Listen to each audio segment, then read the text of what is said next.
Imaginez, vous êtes lundi matin. Vous arrivez au bureau avec un café bien chaud, prêt à attaquer la journée. Vous ouvrez votre ordi, vous commencez un dossier important. Et là... Ouais alors Michel. Ouais, le projet je l'ai regardé, ça va pas du tout. Donc tu vas me refaire ça. Et demain je veux le voir à la première heure, tu me fais une présentation. Ok, faut pas qu'on se loupe.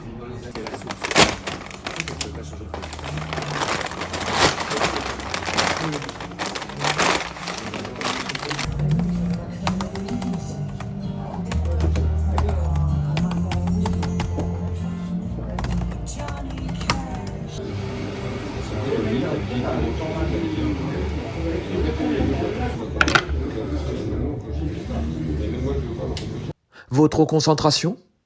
Partir en vacances sans prévenir?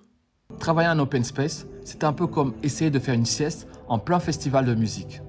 Impossible de se concentrer.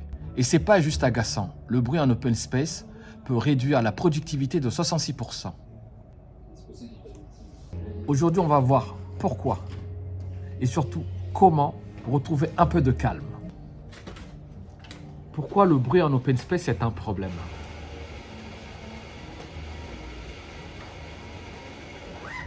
Les études montrent que notre cerveau est programmé pour être distrait par les voix humaines. C'est un réflexe ancestral.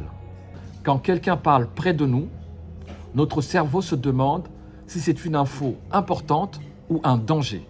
Et ensuite, on était nombreux, donc j'ai dit qu'on était censé avoir plus de secteurs, finalement, pas du tout. Mais au moins, c'était clair, tu vois, c'était clair. Ça n'empêche que les uns et les autres,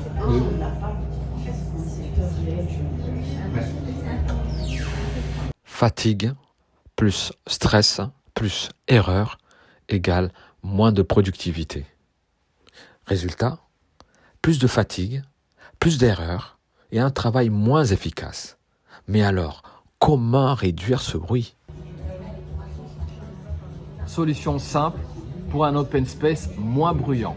Premier réflexe, organiser l'espace. Les équipes qui passent beaucoup d'appels ne devraient pas être collées à celles qui bossent sur des tâches nécessitant de la concentration. Le bruit rebondit sur les surfaces dures. Plus il y a de verre, de béton, du placo, plus ça résonne. La solution? Ajouter des panneaux acoustiques suspendus sur les murs, au plafond, là où il y a de la place, des cloisons sur bureau pour empêcher en fait le bruit de se propager. Bref, absorber tous les bruits réfléchis. Si vous n'avez pas le pouvoir de réaménager l'open space, vous êtes dans la... Ok. Vous pouvez toujours afficher une charte sonore, le respect. Une simple charte sonore avec des règles basiques peut vous aider. Évitez les haut-parleurs, prendre les appels en salle de réunion et parlez moins fort. Alors, c'était lequel votre pire bruit en open space? Le collègue qui mâche fort? Celui qui parle comme un animateur radio?